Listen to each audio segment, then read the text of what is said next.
Dr. Strangelove, a film produced by filmmaker Stanley Kubrick, is a film that clearly and effectively illustrates the main types of actors focused on in our class.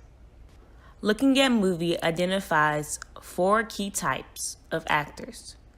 Persona, which is an actor who carries their personality from role to role. The against type, which is an actor who acts against the audience's expectations of his or her persona. Chameleon, which is an actor who seems different in every role they play, but has the ability to blend in with the role itself. And non-actors, which are actors who are not professional but tend to bring credibility to their part. Although all 4 key types were displayed in this film, I will only be focusing on the persona actor. In Dr. Strangelove, Sterling Hayden is the persona actor. He is the individual who plays the social role that is both presented by him and perceived by others, in this case, the audience. Hayden was the individual who set the ball rolling, or the one who initiated things, whether good or bad. Throughout the entirety of the movie, his character was pretty laid back, pretty chill. He even smoked his cigar super calmly as he talked about and explained a very significant and violent topic. To draw onto a specific moment of the film, Hayden refused to drink tap water due to the amount of fluoride in it. This can be related to reality and how individuals of today, and even counties and regions in particular, have removed fluoride from their water sources due to concerns with its effect on health outcomes. Hayden represented realistic or natural paranoia in terms of the fluoride. However, he was more paranoid about the effects the fluoride may have had on his sexual abilities. Overall, he viewed himself not as a bad guy, but as a hero. A hero who shot himself, or in other words, sacrificed himself for the better good of the people around him.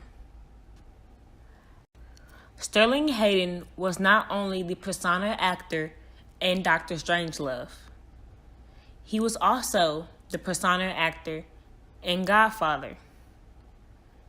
In this movie, Hayden was an individual who played the role of a police officer who was rooted against by the town in which he served. He was said to be detestable, corrupt, and racist. Although Hayden is perceived as the bad guy, similar to his role in Dr. Strangelove, he views himself as a cultural hero, saving or providing better circumstances by being so calm and bluntly relentless.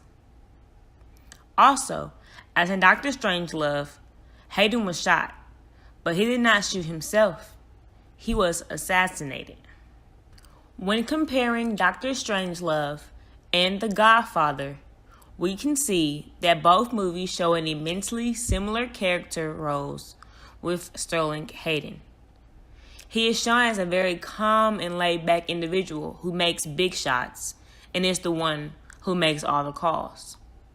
Although Hayden is portrayed as an individual whose life revolves around violence, sending bombs and military destruction threats in Dr. Strangelove, and being a corrupt police officer in Godfather, he may not actually be violent, but could be highly aggressive and blunt about things in his life or simply the aspects around him potentially affecting him. He also calls himself or sees himself as a hero in both films, even though the audience and the actors around him could perceive him as the bad guy of the film. His violent yet heroish character is shot down in both films.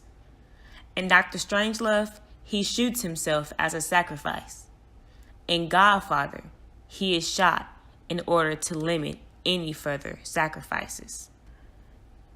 Kubrick's objective with these movies,